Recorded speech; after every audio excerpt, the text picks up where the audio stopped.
Everyone, welcome on this sunny and hot Friday afternoon. Might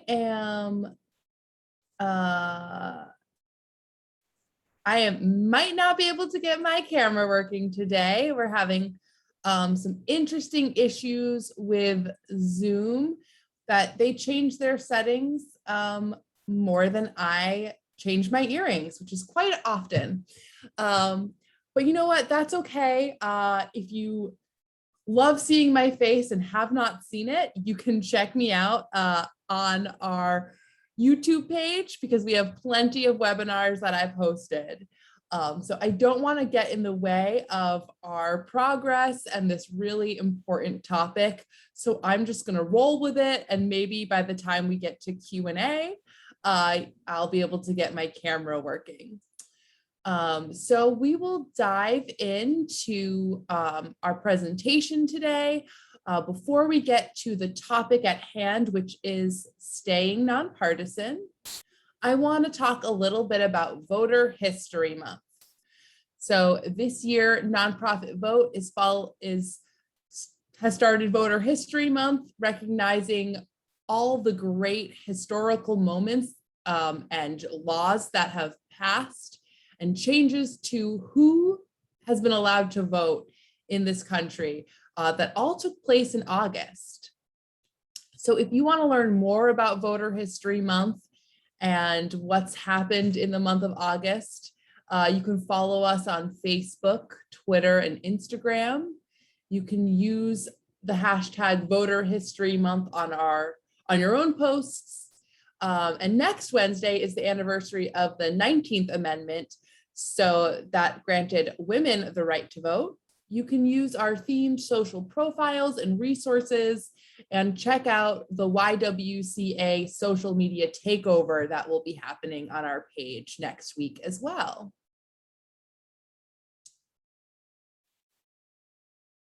Before we have our presenter talk about how nonprofits can stay nonpartisan, I want to say a few things about why remaining nonpartisan is a good thing, a benefit for our nonprofits.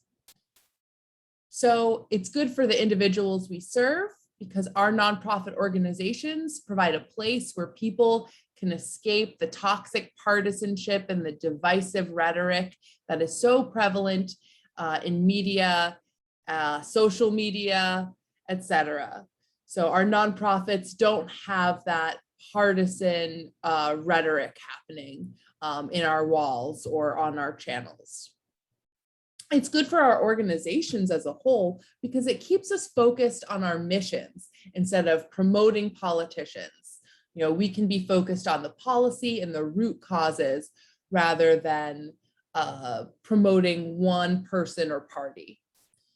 And it's really good for society because it prevents elections from being flooded with secret tax-deductible campaign contributions through nonprofits. We see that's a rising problem, but as long as most of our nonprofits really remain committed to our nonpartisan charitable missions, we're keeping our elections cleaner that way. I do want to launch a quick poll for those of you in the room. We want to know what kind of activities do you have the most questions or concerns about as they pertain to nonpartisanship? The choices are voter registration and education campaigns, working with candidates, talking about candidates, issue advocacy and messaging, and what you can do outside of work. So what's allowed when you're not on the clock.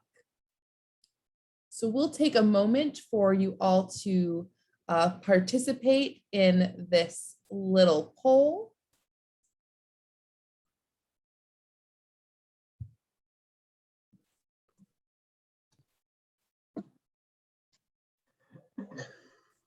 And whenever we've had about 50% of folks, we can show the results. Okay. Well, I have to say I'm not too surprised with these results. Issue advocacy and messaging was the far winner with 54% of the votes. So that is a tricky area. We have someone in the chat saying, I wish we could have done a ranked choice poll. If only Zoom had those kinds of capabilities, because we do love ranked choice voting over here. So issue advocacy is a big one, but the second most chosen one was voter registration and education. Luckily, we are going to get into all of these topics today. So I am really excited to introduce David Levitt, principal at Adler and Colvin. David has been kindly attending and speaking on our webinars on staying nonpartisan for years now, and he's quite the expert. His practice focuses on the representation of nonprofit and tax-exempt organizations with an emphasis on program-related investments, social enterprise, political advocacy, and nonprofit corporate governance. Thank you for being here, David, and I want to cede the mic over to you. Well, thank you very much. I'm happy to be here, broadcasting usually from San Francisco, but still from my home in Burlington, California, about 17 miles south of San Francisco. I'll look for comments to see if there's any problem with my mic. I'm assuming everyone can hear me.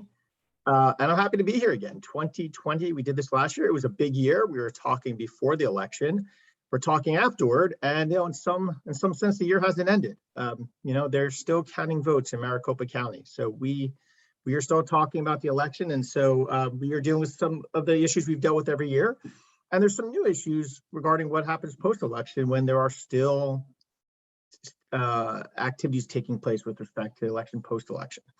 So let me quickly on this slide.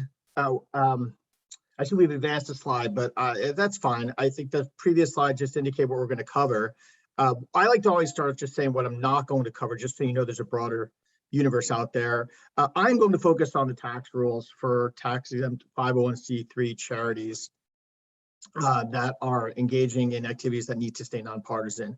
We are not necessarily going to talk about other types of exempt organizations like 501c4 social welfare organizations or trade associations under section 501c6. I'm happy to answer questions. They may come up in their relationship to a 501c3, but I'm going to focus on the rules that are applicable to 501c3 public charities.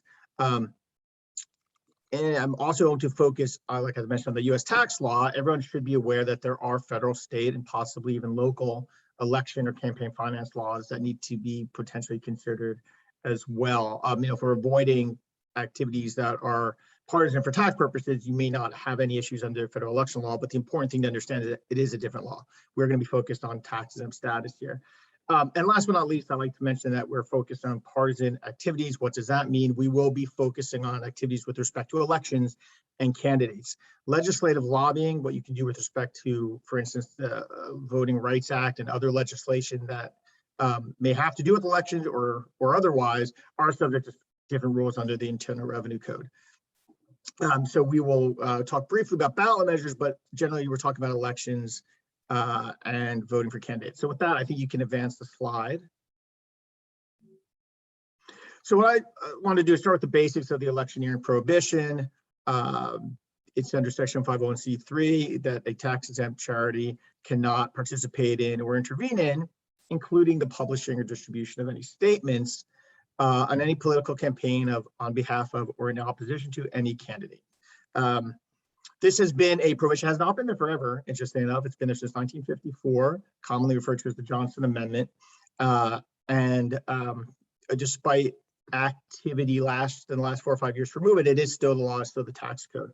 So what this slide talks about is what you can do when respect to an election. We are going to focus on, there's a lot that the charities can in fact do that relate to a voter education, including public forums, voter education guides, as well as voter registration and get out the vote activities, as long as activities are conducted in a nonpartisan manner. So that is going to be the overriding theme here is How do we conduct our activities so they will be considered nonpartisan when we are addressing elections, or a lot of people want to talk about issue advocacy, issues that may have come up during an election or have a impact on an election. So what does it mean to be nonpartisan? Well, the most obvious thing under this provision is that none of your activities can endorse or explicitly oppose a candidate or provide money to a candidate, or two things that I think everyone would commonly understands to be in favor of or in opposition to a candidate. But with respect to other election-related activities, for tax purposes, the IRS will consider all the facts and circumstances in determining whether or not an activity is partisan and therefore not permissible for a C3. So it's important to understand that the set of activities that are impermissible for a charity is much broader than those activities that might be regulated under federal or state election laws. It's a broader net for tax purposes, and to determine whether or not an activity violates the electioneering prohibition, the IRS will consider all the relevant facts and circumstances, not only with respect to the organization, but also the context in which the activity took place. So in some regards, it can be a moving target depending on what's going on with respect to election. And an example would be the closer in time we get to an election, as you'll see, the greater risk there may be that the IRS would interpret the activity as attempting to influence the election in favor or in opposition to a candidate. So what does it mean to be nonpartisan? An activity is considered nonpartisan for C3 purposes if it is not biased for or against a candidate and is not structured to help or hurt the chances of a candidate's election. So that, it's a very broad term. That definition is not actually in the code. That's the definition we generally work with. This definition does allow charities to engage in educational activities, as the slide indicates, and as a civic duty to get people out to vote.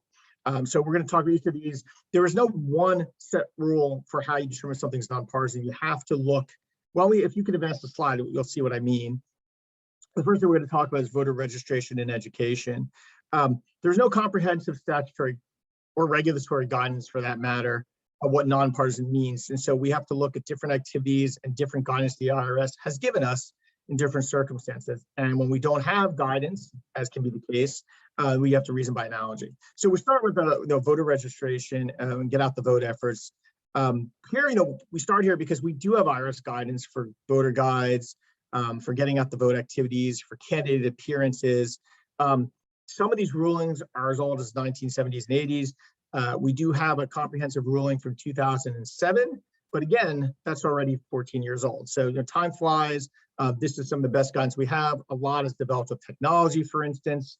In 2007, I'm fairly sure. Well, I know my son was not using Facebook, and my daughter wasn't even born yet. So, do we even have the same type of social media back then that we have now? No. And so we have to sort of analogize these rules. So let's start with slide on the helping people participate in elections. Here are various activities for voter registration drives that you can conduct. The voter registration process is largely governed by state law, actually, and varies by state. But what a C3 organization can do is encourage people and assist those who are eligible to vote to actually register and vote. Once voters are registered, 501c3s can encourage them to actually get out there on election day and vote. But there are some things that like I said, this slide outlines some things that you can do. Again, designed to either help people register or get to the polls or help them with the actual voting process. But there are some do's and don'ts. Before I jump to the next slide, I will mention just to highlight, if there's any private foundations out there, there are a few places where the rules do different for private foundations under 503 rather than public charities. Voter registration is one of those areas. So a lot of what I'm talking about in this case will be particular to public charities. If you are a foundation, my contact information will be at the end. I mean, we can point you to some resources if you in fact are working with a private foundation that wants to get engaged in some sort of voter registration drive activity. Okay, if you could advance the slide, please. Okay, so here are some do's and don'ts. A charity, again, may conduct voter registration, get out the vote. How does it do if it's nonpartisan, and how do we do that in a strictly nonpartisan manner? So we need to focus on both the content of the message and the targeting of the message. I think the do's are fairly clear. I want to kind of focus on the don't on this slide, given the time we have. again, it's, you want to think about the entire context. You are here to get people out to vote. So we need to separate that from telling people how to vote or suggesting how they vote. So no support for a candidate, even wearing anything that suggests support for a candidate. This is not the time to do that. You do not want your organization or volunteers to be suggesting which party or candidate to support during registration. This is important. You don't want to treat people differently depending on what their political position is or their position on issues, which we'll talk about in a second, because we will talk about issue advocacy. And then there's a point here about giving people value to incentive to vote, like raffle tickets would not be permissible. But I'm going to focus on things that are a little in the gray area in terms of how do you conduct these activities, and also talk about issues. But again, you can't let position on issues affect how you are treating people or providing information. With your job and what makes us charitable is the effort to get everybody to exercise their voting rights, not based on their preferences. Certainly not based on their preferences with respect to a candidate, but it's also risky and impermissible if you are using issues to telegraph people to register and vote who are only on one side of those issues. So the more that an issue can separate a candidate, the more careful you need to be if you're going to mix the discussion of issues with a voter registration or get out the vote effort. So a charity can refer to a specific issue as a reason to vote, but the charity should not be indirectly telling the voter which way to vote based on a candidate's position. And this is what I meant by the rules. You look at the overall circumstances, both for the organization and the actual election. There may be some issues that are important and you want to focus people on the environment, but that happens to be a polarizing issue in that election where if I know which candidate is pro a position and which candidate is clearly against, there can be some risks that you really are advocating to vote for that candidate. So we want to be, I think that underlying points to be very careful if you are going to mix issue advocacy with nonpartisan voter registration. They are both proper 501c3 activities, but they're not necessarily always an easy fit together. And then you do have to look at the overall sorts of circumstances. And again, I mentioned Revenue Ruling 2007-41, just to understand what that revenue ruling does. If anyone chooses to Google or look it up, is it gives various scenarios for different types of voter related activities. And the example the IRS gives in this situation with respect to voter registration are two examples. And again, the IRS tends to choose the very plain vanilla example to just illustrate the difference. But the example of what that's problematic is if you are registering or calling people or going to door, but depending on the answers you get to certain questions, you decide whether or not to provide information about how the election works or get people registered. You haven't expressed a view, but simply treating people differently can be enough to create what would be a nonpartisan activity into a partisan activity. And then the last point I wanted to make on this is, with respect to remaining nonpartisan, the IRS also will look at which group you target with respect to these activities. You may target an organization's natural constituency, its members, parents, whomever the organization serves.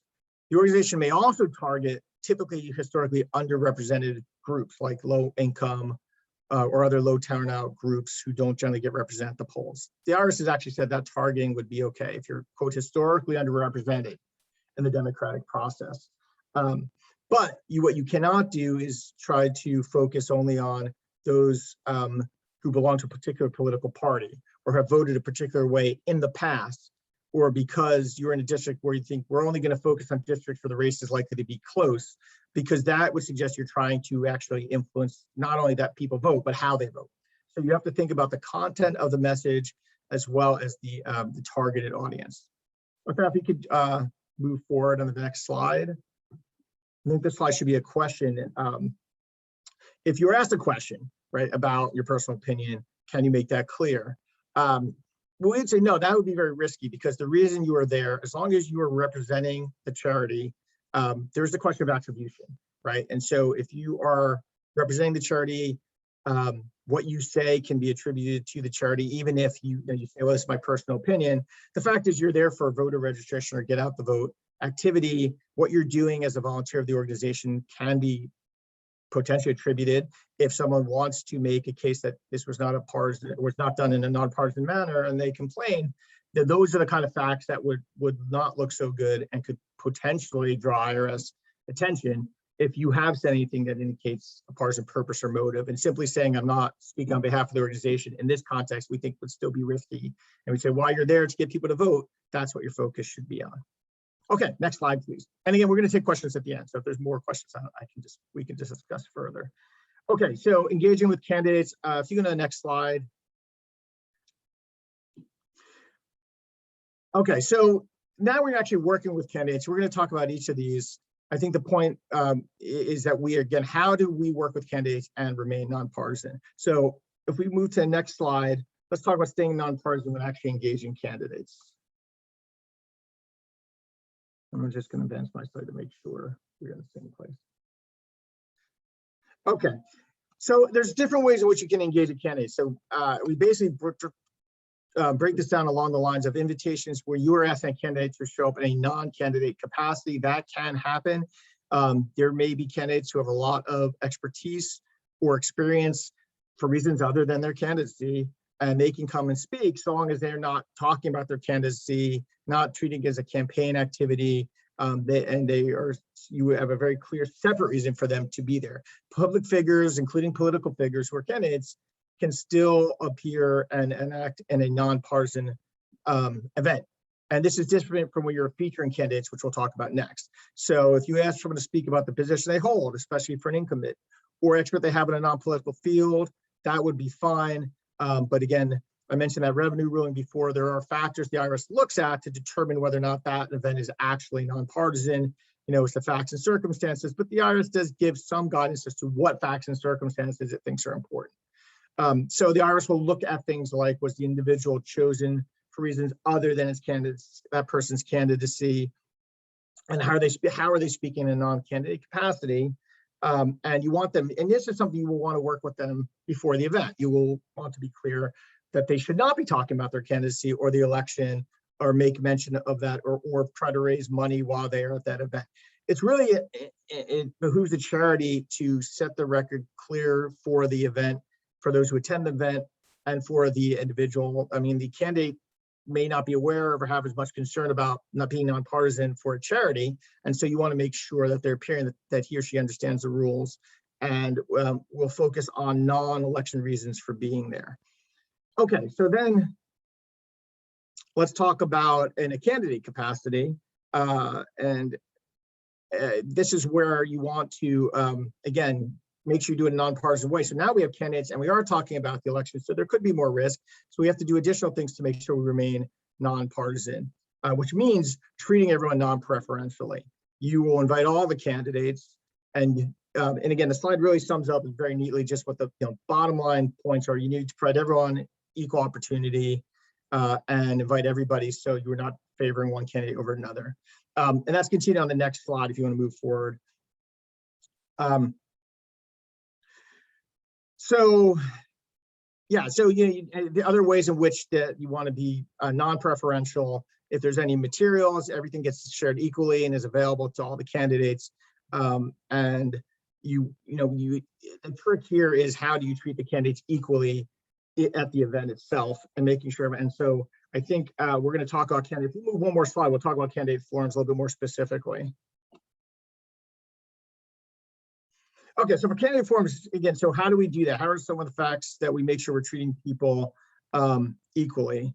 So it is fine, again, to make the point, it is charitable to educate voters and encourage voter participation by sponsoring forums or debates and having candidates come speak about their position. That is permissible. You want to leave, if you're going to have a forum, then what you need to do is make sure everyone gets this equal opportunity. And then the question is sort of, how do you make sure, if you have an event and you're doing it not all at the same event, that the events are seen relatively equal. You're not having someone speak at midnight on a Tuesday and someone speak at 11 a.m. on a Saturday, but one is a much better slot. So that's an issue with respect to forums, where you're going to have people speak at different events. But what about, that's as compared to a debate or an event where you have all the candidates at the same event. So factors in determining whether an organization is doing this kind of event, nonpartisan.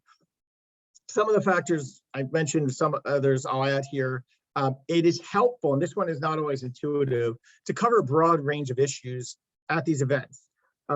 because the broader the topics that are discussed by the candidates that they will address when they're in office, the less likely it will look like an issue organization is telegraphing or favor one candidate because of their position on one particular issue. So again, the reason you're having the event is to educate the public about their positions. And if you do it on a narrow range of issues, again, it's not per se it's that you violated the C3 prohibition. It's a fact of circumstances, but it's an unfavorable fact because there's all these things that candidates will be focused on in their office. And if you only focus on gun control and your organization clearly has a position on gun control, it is more risky that it will look like you are suggesting one candidate or portraying one candidate in a more favorable light than the other. As I mentioned, invitations to all viable candidates. I mentioned this again just to make the point that it is about equal opportunity to participate. There are times when you just realistically cannot invite every candidate.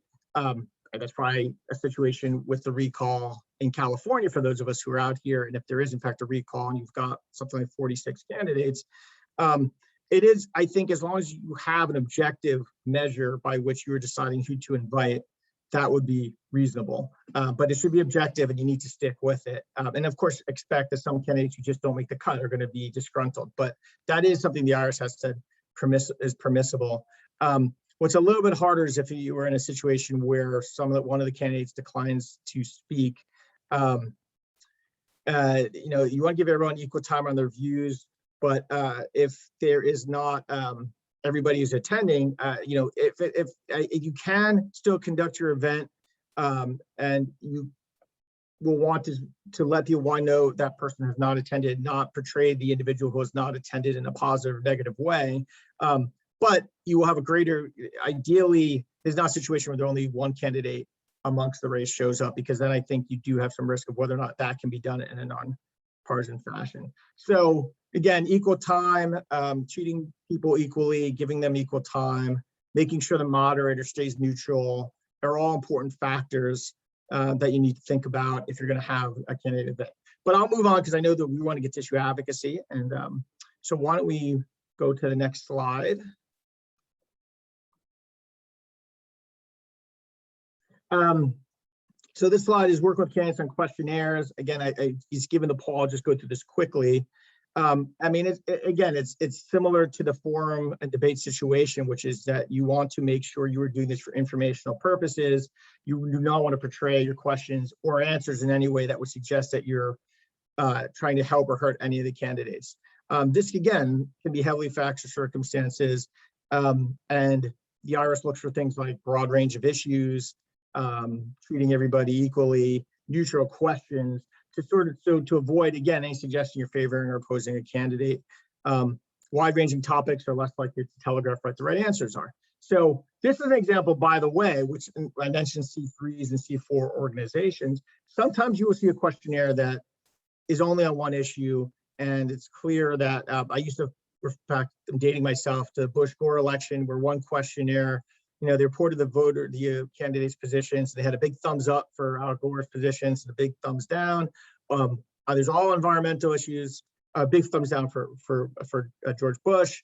They had only certain issues. The questions were framed to really be, clean energy and clean air, clean water as a positive thing. How can this be a nonpartisan voter guide?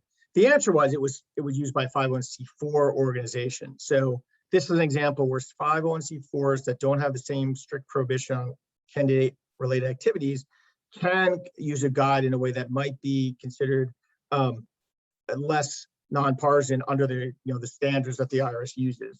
So that's something to keep in mind when you see these voter guides. But getting back to the C3 example, the questions, as I said, so it's a broad range of issues, and the questions are pros to all candidates. How you present the responses is also important as well. You really should give everybody, if they give you an answer, prevent it verbatim, give all the candidates the same rules. Maybe if it's going to be an open-ended question, and there's a limited space, you tell them what the candidates, they have so much space to explain their answer, but everyone has the same space. If they go over it, you've often said just, as soon as you start to edit, there's a risk that whatever you do to editorialize, could suggest a viewpoint. So you just give everybody the same rules, and it means cutting them off at a certain point in the answer. that's what you would do. You would make sure that you're printing the questions to the extent you can in full and treating all the candidates' responses similarly. As I said, similar with the debate, if you only get one response, that's where I think it is a lot harder. And you wouldn't to determine whether or not you can publish the questionnaire. Unlike a debate, it is possible to determine if there's other information you can provide from the candidate, their website, their position, etc., that might present their viewpoint objectively. But the voter guide should indicate that that answer was where it came from and that it wasn't provided by the candidate. Again, facts and circumstances, the fewer candidates that respond, the greater the risk that there might be. Okay, we can go to the next slide. Talking about the candidates, comparing, criticizing, ranking. Again, voter guides, comparing can be done in a fair and impartial way. And again, we're trying to do it in any way that would seem unfavorable to any particular candidate or more favorable to any candidate. You can actually also publish voting records, which people can again use to compare incumbents on their voting records while they have been in office. Again, you'd want to do that on a wide range of issues, avoiding commentary on the votes if you're trying to remain nonpartisan. And if you do this regularly, the strong argument it is that it is not intended to affect the election. So that's something important as well. Track record. When we are focused on events, activities right before an election, and that's the only time, there will always be a concern or greater concern that the activities are intended to sway the election. As when we get to issue advocacy in a few minutes, you'll see that it is possible to use your issue or try to amplify your issue during an election. So it's not that you have to be quiet about it or that you can't only speak before an election. But again, we're in a world of facts and circumstances, and having a track record on certain points when you're addressing issues before, during, after an election definitely does help. And dispute an argument that you're really what you're doing is trying to interfere in the election indirectly. Make sure if you're criticizing, again, when someone's in office, you have the right to talk about their performance, and they also may be a candidate for the next election. What you want to do is be careful not to make communications personal by praising or attacking the candidate rather than focus on maybe issues or policies that their administration has been involved in. So you want to focus on issues, not people, and avoid personal attacks in any case, which definitely, when they're a candidate for an election coming up, could be potentially interpreted as partisan. It's good to know that ranking actually, this is the Second Circuit actually did rule that a charity may not publish rankings or ratings of the candidate, even if they are determined in a neutral and unbiased process. Why? Because ranking or rating a candidate, they determine is implicitly no way to do that without showing a candidate in a more favorable or unfavorable role based on their rank or their rating. So you can't not do that. And then before we go on, an interesting point just worth knowing, because this is one of those traps for the unwary that people can get involved in, candidate pledges. The IRS has actually ruled that a charity cannot ask for a pledge from a candidate. Why? Because they assume that the charity would only seek the pledge for purposes of publicizing the response, and candidates who agree to the pledge in a favorable way and those who refuse in a less favorable way. At one point, the IRS actually allowed seeking pledges, but when they did, that's exactly what an organization did, was publicize the pledge. And so now the rule is that charities cannot pursue pledges from candidates, even though it's not necessarily intuitive that that would be interference in an election. Okay, we can go to the next slide. What can we say or not say about electors who are also candidates? I think we've talked about, I've referenced that. The point I'll make here is just that the IRS and the Treasury regulations define a candidate for 501c3 purposes very broadly as an individual who offers himself or herself as a contestant for office, or is proposed by others. That's the other key point. So someone's a candidate for tax purposes is very, very broad. And then if someone has announced, I think even after they immediately take office, if they're clear they plan to run again, you sure have to treat them as a candidacy. So either they've announced themselves or a third party has said we're going to try to draft or make an effort to get someone to run. They are a candidate. And so like I said, that we can talk about policy and not make personal attacks when somebody is an elected public figure or is already in office, but understand that they may also be a candidate as well. So not that you can't speak about them, but you have to treat them that way and be careful, as I said, about not focusing on the personal like we talked about. Okay, next slide, please. Messaging on issues and ballot measures. Next slide, we'll go right to the, I want to talk about the issue advocacy. This was the leader in the poll here. So first of all, some background about issue advocacy and political campaign intervention. Issue advocacy is, when we say that, that's the term that's we're typically using for communications about issues, social, economic, charitable concern that are related to the organization's exempt purposes. It is their issue. And like I said, you can talk about your issue during an election. Federal law also allows issue advocacy even during an election, but like everything else, the IRS has said they will look at facts and circumstances to determine whether or not talking about your issue could be a veiled attempt to really get involved in the election based on the candidate's position on the issues. So issue advocacy, let's talk about when issue advocacy does cross the line into prohibited political campaign intervention. Again, the general concept is just when the IRS might deem, or a reasonable person, if you want to use that as a test, that you're using the issue to tell the audience how to vote on a specific issue. As the IRS has said in their own words, the difficulty presented by advocacy communications during an election campaign is the risk that the communication invites its audience to compare the candidate's position with the organization's position. And especially if it's what we call wedge issue, an issue that clearly, we know, separates the candidates, it's a greater risk that you're using that issue to tell people how to vote. There are sometimes called litmus test issues. We know what some of them are. Unfortunately, we live in an increasingly polarized country. So more and more, it sometimes seems like every issue is a wedge issue. The traditional ones that have always been society to remember, things like gun control, reproductive rights, religion.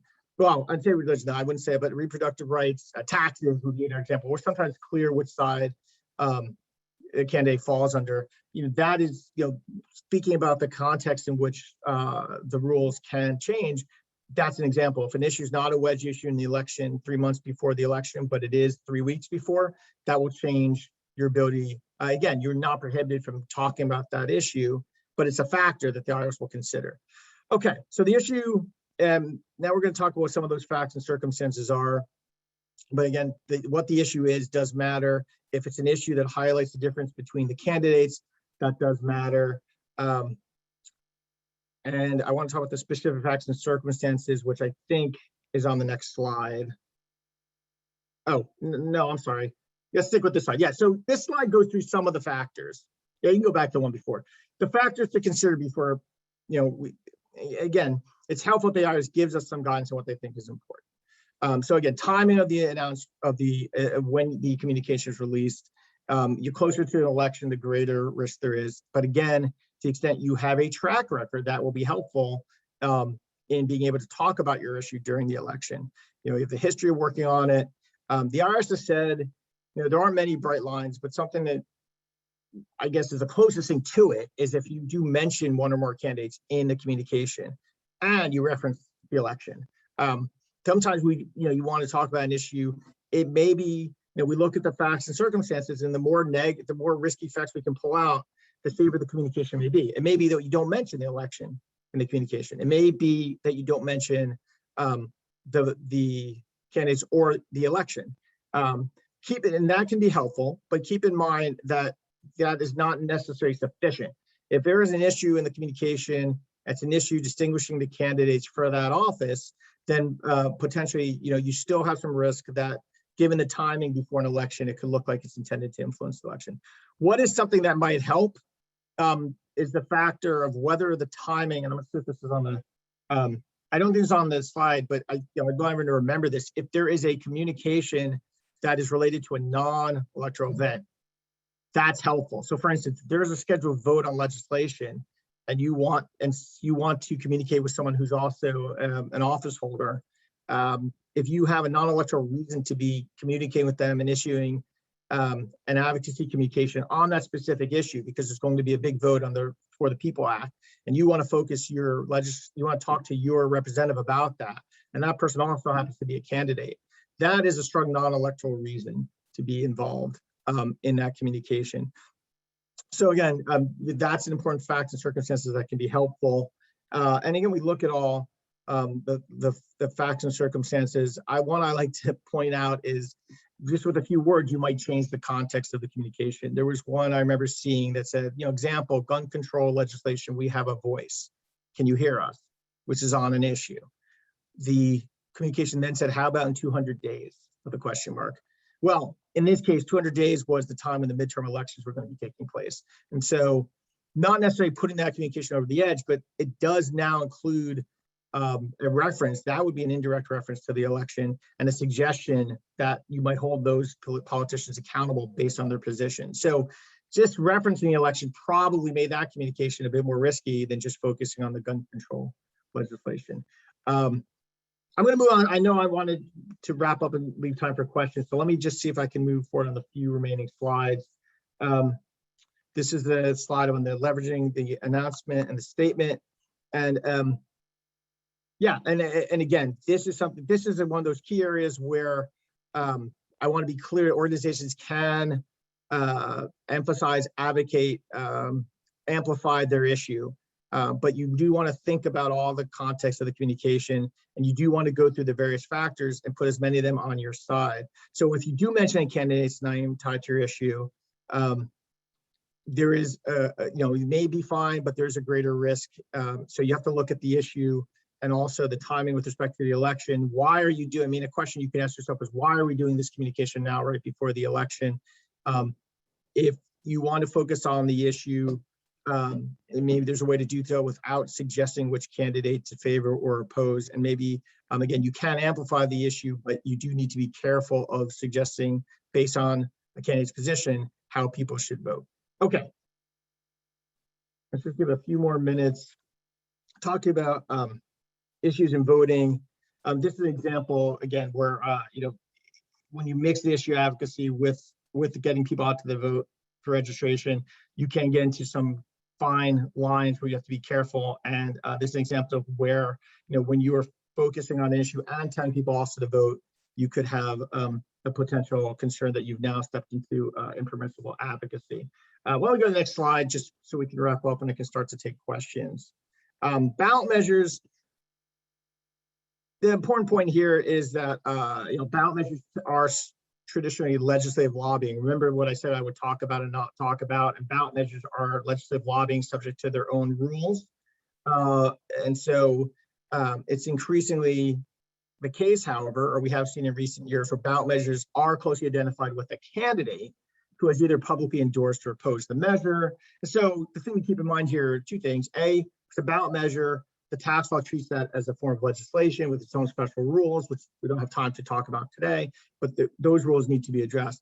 But secondly, you can't completely ignore electioneering. You do still have to look at all the facts and circumstances. If a candidate has really tied themselves to a ballot measure, if it's a wedge issue separating the candidates, you do have to watch out for that nexus to the candidate.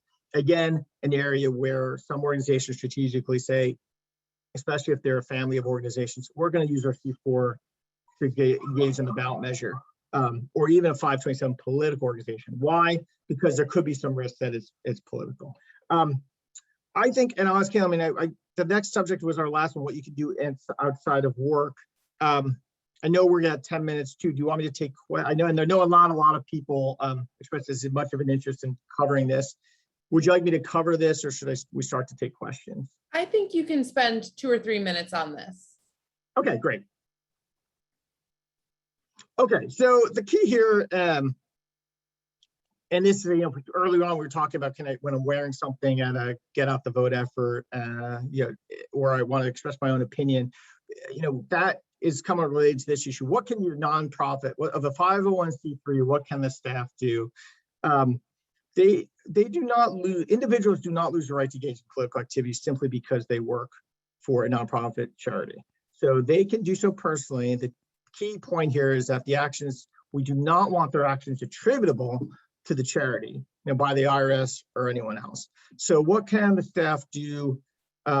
We focus on two things, which is use of the charity's assets and avoiding attribution to the charity based on their statements.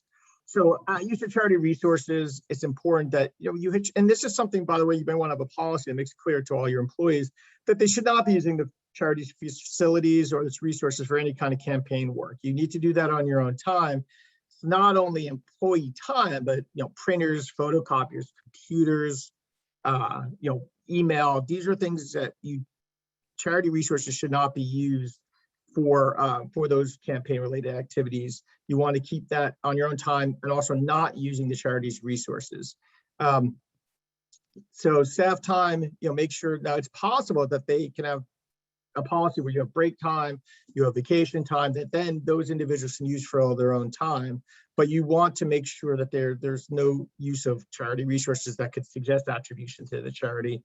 And you want to make sure that that they are in fact using their own time. And it's helpful to have a policy that can say, look, as long as it's their own personal time, they may be able to make this is kind of a nuanced point, but if you have a personnel policy that says the employees can do certain things on their own time, and that can be anything, and that de minimis capacity is possible, your employees could do use that free time and that free resource for something that's political, but only because they're allowed to use that time for anything. And so it's a fringe, what we call fringe benefit that can be something that is political or non-political, but you would need to have a policy that's very clear that that's the only time you can use. Why? Because that's considered personal time to be working on the campaign. Sometimes there are questions about leaves of absence, which again, if there's questions on it, I mean, if you get into more significant amounts of time, then you'd have to talk about what your policy is with respect to giving someone a paid or unpaid leave of absence. The other key point I like to make is disclaimers. If someone's going to speak in a public or media context, including a publications, or we just had this come up yesterday where someone spoke at a Board of Education meeting, you do not want those comments attributable to the organization. So when people are speaking in their own personal capacity, they should not reference the charity, and they should make clear the views are their own. So ideally, there's no reference to the charity at all in those public statements, whether they're at a meeting or published.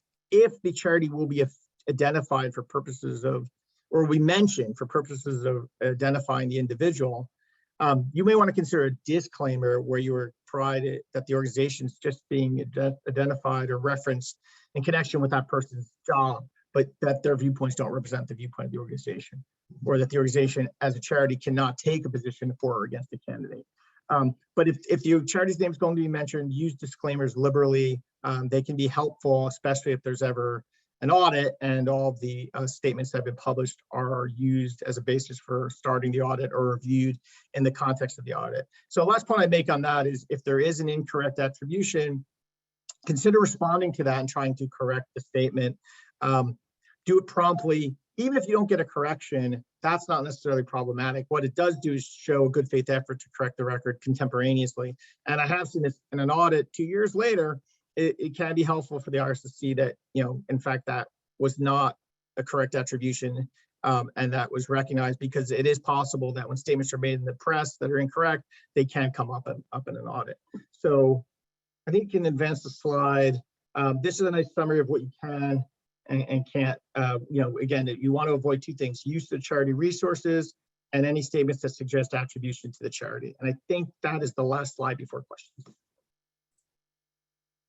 Great, thank you. That was so much content for you to get through in a short amount of time, but you did a great job. And we do have a lot of questions. So we'll start with the one that came up the most. I think you've heard it before. What do you do when you're hosting a candidate forum and only one candidate shows up for a two-person debate? Or only, if there's multiple candidates, only one candidates from one side or one party attend.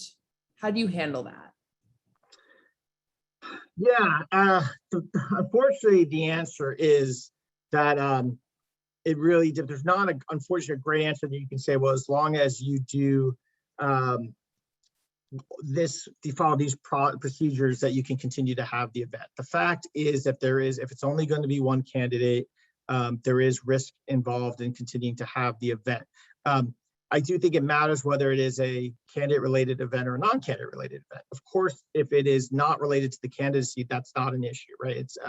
It's when you're doing a forum or a debate or something where it is related to the election, and somebody hasn't shown up, So, with a voter guide, I think it's a little easier to present based on what is out there, that you can present a candidate's views favorably.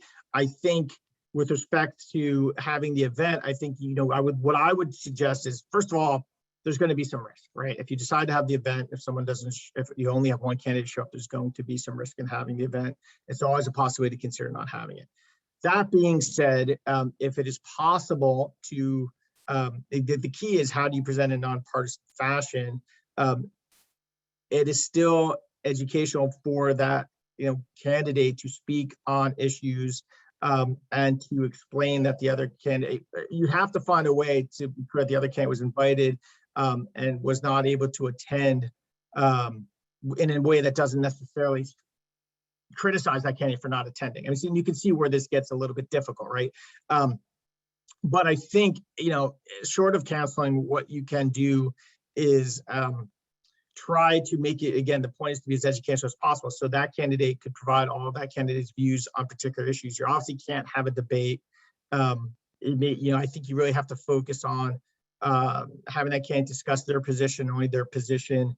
And again, document the best you can that all candidates were invited and had an opportunity to do the same thing. I think that's really the best that you can do. The trick is, not portraying that other candidates in a negative light because they haven't decided to attend. Great. I know that is a really tricky one, and some folks think, oh, maybe we shouldn't do candidate events or forums because of that risk. But I think you're right, David. There are ways to present it in ways that are still nonpartisan, and it could be a good opportunity to actually flip things and have the people you serve and the community members talking a little more and actually educating the candidate on what's going on with their lives and their issues. But I know it's challenging, but I think that for all the organizations who still are, going ahead and making their best effort, it's really helpful for constituents and clients to hear from candidates as much as possible. So yeah. Oh, go ahead. Well, the last point I want to make on that is, again, I think you do want to emphasize and well document that you did invite everybody and that they had an opportunity to speak. And the other thing I would mention is being clear that in the remarks, and what I'm doing now is looking, there is, the IRS does address this in one of its revenue rulings about what to do if a candidate doesn't show up. Now, again, what I don't think is because you have only one candidate show up, but that's where the greater risk is. I think there's less guidance. But you do what you can to document the publicity that everybody was invited, that if someone declined to speak, that be clear that they were invited and had the opportunity. I think that is, really the best that you can do. But at least you can lean on the fact that everyone's invited and had the same opportunity.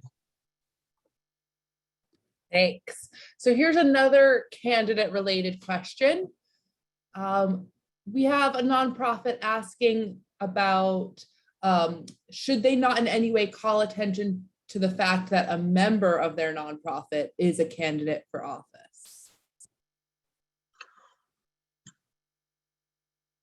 Yeah, so I'm not sure what the context for that question is. When you would, in the charity publication, right. So I would imagine maybe, if a staff member was running for office or a volunteer, someone closely associated with the organization, should they not put out a statement or mention it during events? Yeah. That is okay. So that is a tricky one because, again, how do you, depending on what somebody is in the organization and they continue to work with the organization, can you mention that without necessarily suggesting that you're endorsing their candidacy? What I would say is that, by the way, for some people, like an executive director, there may be circumstances where it's very difficult to unwind the person's position and the activities and to mention anything about their candidacy or support them. And there are situations where actually, it might make sense for someone to take a paid, unpaid, paid or unpaid, depending on the policy, if it's permitted to do a paid leave, to take a leave from the organization. That's something to keep in mind. Other than that, I mean, I would say the safest route would be not to mention it at all. If there is a reason, if there's a need to mention it, and again, it's all about context. Why are you mentioning it? And if you are mentioning it, we would want to consider doing it for that purpose, but possibly including a disclaimer that that the organization, as a 501c3 organization, can't support or oppose a candidate. To me, there probably is a line between providing information as someone's a candidate and actually endorsing them.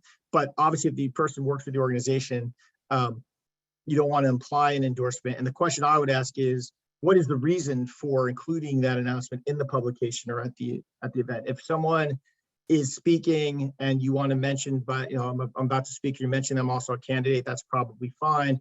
But if you're going out your way to mention I'm a candidate, I would ask sort of what's the relation to what the charity is trying to do? It's charitable purpose. Why are we mentioning that? And I could imagine situations where just a completely nonpartisan reason to provide that information.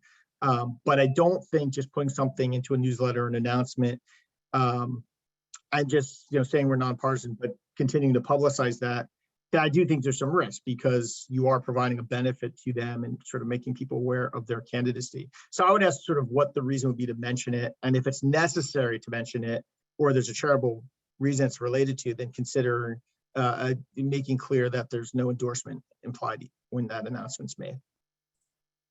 Okay. We'll get into a couple questions about parties. So one person asked if it's okay to distribute information when a political party paid to print it. For instance, the state Democratic Party pays to print flyers urging people to get vaccinated. It doesn't have any partisan information on it, but it was provided by a party. What can the nonprofit use it, or should they stay away? Yeah, well, that's a really good question. So, well, I mean, you have to ask a few questions, I think, to answer that one. One is, what exactly is the content, right? There can't be any benefit to the Democratic Party. So I'm assuming we're talking about, say, it's vaccination information. There's nothing in there that is providing information about the Democratic Party and in that case, if it's about the party and not a candidate, arguably it's not about an election. But I've never been comfortable that if you're promoting one of the parties, that would be a safe thing for the charity to do. But let's take the case where it is purely about vaccination information or something that's not related at all to an election, not providing any promotional value. And by the way, I think my guess is that's going to say somewhere that this information was being provided by a Democratic Party, or there's something on the materials. And I think right there, I think there's a question of if that is providing some promotion to the party that you would want to avoid. But I think if the other things I would look at is sort of the timing. Is it close to an election or not? If it's purely content that's not political, not about an election, not close in time to an election, I could imagine a situation. I think you could come up with facts that would suggest that we can do this in a nonpartisan way. Other things I would consider would be, well, why are we so preferential access and preferential treatment is always a question. How did you get these materials? Did the Republican Party have the same opportunity to have their materials distributed? I think, again, the safer way to do any of this is to be clear that, look, we'll prevent any materials on anti-vax, on certain policies or vaccination. We'll provide any of these materials to our constituents. The Republican Party and the Democratic Party had the same opportunity to do that, and the Democratic Party gave us these materials. That would be also something you could consider doing. So it's got to be nonpartisan. You don't want to provide promotional value. It certainly shouldn't be tied to fundraising at all. And you really should have an open door policy about providing materials from anybody, which means if the Republican Party gave you materials, you would distribute those as well. So I know it's not a perfect answer because, again, we live in this world of facts and circumstances. The safest route, of course, is anything related to a political party you stay away from. But I do think if you consider the facts and circumstances and you really want to get that information out, these are the things I would consider. Great. Okay, we're going to do two more questions because I know we're a little past the hour. I hope the first one's an easy one. We had someone asking if it is okay to focus on voters not registered with a party. I imagine they're thinking about using the VAN, voter activation network, where it has lists of voters. It will tell them if they are registered as a Republican or Democrat or some other party affiliation. Would it be okay for them to really just focus on unaffiliated voters? Or would that in its own way be partisan? That's interesting. Yeah. Yeah. No, that strikes me as fun. Again, you want to focus on voters not based on how you think they're going to vote of supporting one party or the other. So by definition, it seems like these are voters that you don't know how they're going to vote. And I can think of nonpartisan reasons why you would focus on those voters. Maybe they're unaffiliated because they don't participate as much or show up at the polls. I think the key is you don't know how they're going to vote. And so in my mind, since it's not clear that you're trying to favor, one candidate or another, you could focus on those voters. Okay, I thought that was the easy one. So the hard. Okay, thank you for starting with the easy one. The harder one where I want to finish up is back to issue advocacy. And it feels like most issues these days are wedge issues. Yeah. Very partisan time in this country. So do you have any tips for how people can still talk about the issues that their nonprofit works on, even when it feels like there's some sort of partisan lean implied just because you care about childcare or expanding certain economic opportunities, things that maybe people should go for or avoid when they're messaging about their issues? Yeah, I think this is, again, there's no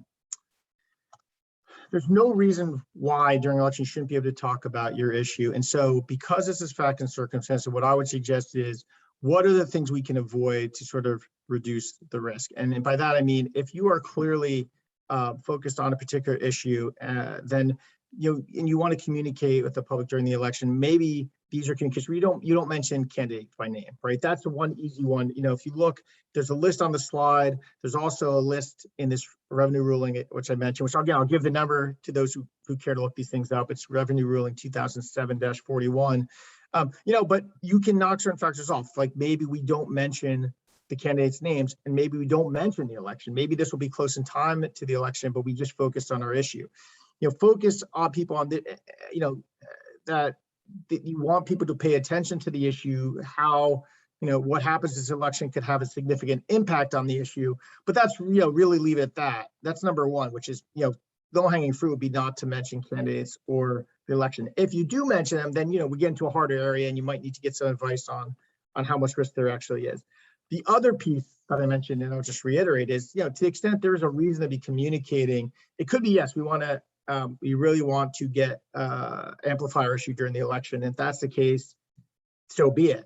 But if there's anything related to why you're communicating now that's not related to the election, that's also helpful. I mean, and to that, I'll tie my third point, which is the more you have a track record of this being your issue and you're doing these communications before, after, and during an election, that's helpful as well. So I think those are, there's stuff you can do to minimize the risk and still focus on your issue, with the understanding that the IRS takes the position that if you mention candidates and the election, that there is increased risk to the organization. So there are things you can do to sort of reduce that risk by maybe you don't mention the candidates to the election. And I don't know, hopefully that answers the question. I think it does. I feel like we could do a whole webinar on the topic of messaging, but because there are no bright lines, it's just a tough topic to really wrap our heads around, and everything's such a case-by-case basis. But I think you have laid out some good guidelines and starting points for people as they're drafting their messaging and the considerations to look at before releasing that into the world. And I would just say two other things. One is, think about where you're targeting your message, right? I mean, if you put that message out everywhere, that is better than if you're making your message only in places where you think people the vote is likely to come out one way or the other. So, there are facts and circumstances you could pull on and say, we targeted everybody. That's helpful. And then last point I'll make is it seems frustrating and it can be hard to know where the line is, but you should know that the IRS has the same problem.